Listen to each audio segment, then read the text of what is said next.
नमस्कार साथियों, मैं एडवोकेट स्निग्धा राय, लीगल एडवाइज़र। मेरे लीगल हेल्पेज यूट्यूब चैनल में आपका बहुत बहुत स्वागत है। वीडियो में आगे बढ़ने से पहले मैं यही कहना चाहूँगी कि यदि आप मेरे चैनल पर नए हैं तो मेरे चैनल को सब्सक्राइब कर लीजिए, ताकि मेरे आगे आने वाले लीगल वीडियोज़ की नोटिफिकेशन आपको आसानी से देखने के लिए मिल सकें।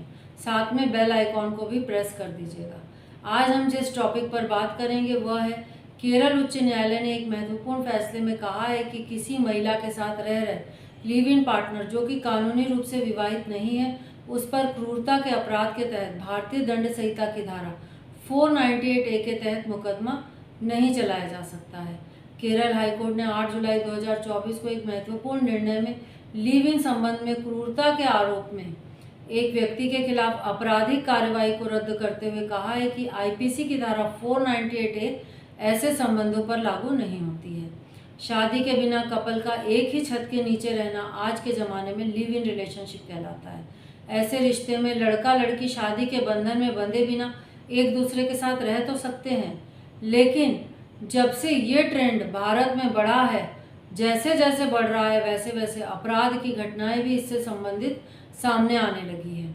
ऐसे कई मामले देखे गए हैं जिसमें लड़की ने अपने पार्टनर पर मारपीट का आरोप लगाया है। इसके साथ ही लड़के ने भी गर्लफ्रेंड के ऊपर गंभीर से गंभीर आरोप लगाए हैं। हाल ही में एक ऐसा केस देखने में आया है केरल हाईकोर्ट में कि एक महिला ने अपने लिव इन पार्टनर पर क्रूरता को लेकर के केस दर्ज कराया है।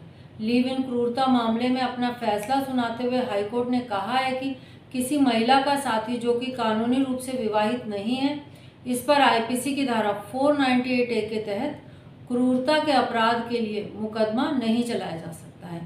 कोर्ट ने कार्यवाही को रद्द करते हुए यह भी कहा है कि आईपीसी की धारा 498A उन मामलों में लगाई जाती है जब किसी महिला के साथ उसके पति या ससुराल वालों द्वारा क्रूरता की गई हो, और यदि उनको दोषी पाया जाता है तो आरोपियों को 3 साल तक की जेल और जुर्माना देना पड़ सकता है। हालांकि ये जो धारा है ये केवल शादीशुदा जोड़ों पर ही लागू होती है, लेकिन इस मामले में जो लड़का और लड़की थे वे शादी नहीं की थी दोनों ने, और वो दोनों लिव इन रिलेशनशिप में रहते थे। अदालत ने गुरुवार को याचिकाकर्ता के खिलाफ कार्यवाही को रद्द करने के बाद यह फैसला सुनाया है। अदालत ने फैसले में यह भी कहा है कि आईपीसी की धारा 498A के तहत दंडनीय अपराध के लिए सबसे आवश्यक बात यह है कि महिला के पति और पति के रिश्तेदार के द्वारा क्रूरता की गई हो। पति शब्द का अर्थ विवाहित पुरुष जिससे उस महिला की शादी हुई हो। अदालत ने कहा कि विवाह से कोई भी व्यक्ति महिला के पति का दर्जा पाता है। विवाह का अर्थ कानून की नज़र में विवाह है।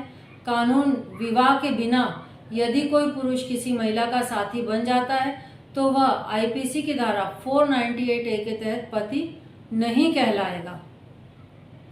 आरोप यह था कि याचिकाकर्ता ने मार्च 2023 से अगस्त 2023 तक महिला को मानसिक और शारीरिक रूप से प्रताड़ित किया, जबकि वे दोनों लिव इन रिलेशनशिप में रहते थे। कोर्ट ने कहा कि धारा 498A के तहत अपराध में मुकदमा चलाने के लिए यह जरूरी है कि क्रूरता का अपराध पति या पति के रिश्तेदारों के द्वारा किया गया हो।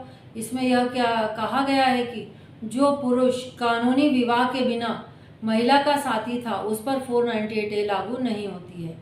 यदि मेरे द्वारा दी गई जानकारी आपके लिए उपयोगी है तो आप मेरे चैनल को सब्सक्राइब कर दीजिएगा और साथ ही वीडियो को लाइक और शेयर करना भी मत भूलिएगा। अब आगे हम अगले वीडियो में मिलेंगे। जय हिंद, जय भारत।